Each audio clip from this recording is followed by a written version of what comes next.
মাছের ভান্ডার বঙ্গোপসাগরে ইলিশের আকাল, মিলছে না অন্য মাছও। প্রায় 2 মাসের নিষেধাজ্ঞা শেষে মাছ শিকারে বের হয়ে ফিরতে হচ্ছে খালি হাতে। ঋণের চাপ আর পরিবার চালানোর চিন্তায় দিশেহারা জেলেরা টিকে থাকতে চাইছেন প্রণোদনায়। লোকসানের মুখে ট্রলার মালিক ও ব্যবসায়ীরাও। পটুয়াখালীর কলাপাড়ার খাপড়াভাঙা নদীর দুই তীরে গড়ে উঠেছে অসংখ্য মৎস্য আড়ত। তবে এই ভরা মৌসুমেও কোথাও মিলল না ইলিশের দেখা, আকাল অন্য মাছেরও। 58 দিনের সরকারি নিষেধাজ্ঞা শেষে গত 21শে জুন থেকে আবারও সাগরে মাছ ধরতে নামেন পটুয়াখালীর হাজারো জেলে। সমুদ্রের বিশাল ঢেউকে তুচ্ছ করে মাছ শিকারে নামা এসব জেলে ফিরছেন অনেকটা খালি হাতেই।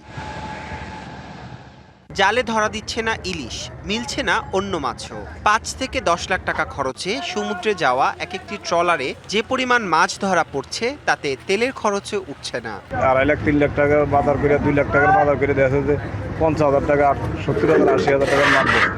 এই হিসাবে অনেক লোকসান করে গেছে।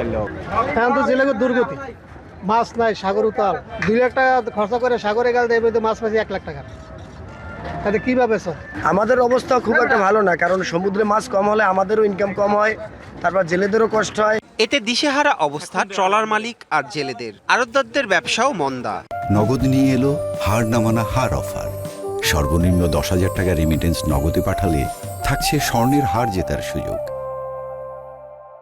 ব্যবসা বর্তমানে একটু খারাপ চলে, কারণ সাগরে বলি আবহাওয়া, বর্তমানে মাছ কম। এর জন্য জেলেরা বোট মালিকেরা একটু কষ্টে আছে। মাছ পাচ্ছে না ট্রলিং এর কারণে। ট্রলিং এ ছোট ছোট মাছ মারে ফেলা, আর ট্রলিং এ বাড়ি খেয়ে মাছ গভীর সাগরে নেমে যায়। এই কারণে জালিয়ারা মাছ পাইতে আছে না। তবে অভিযানের সুফল দ্রুতই মিলবে বলে প্রত্যাশা জেলা মৎস্য কর্মকর্তার। আশা করছি এবার তারা যেভাবে এই আইন মান্য করে কার্যক্রম পরিচালনা করছে, তাতে অভিযান পরবর্তী সময়ে তারা পর্যাপ্ত পরিমাণ ইলিশ সহ অন্যান্য মাছ ধরতে পারবে এবং তাদের আশা পূরণ হবে।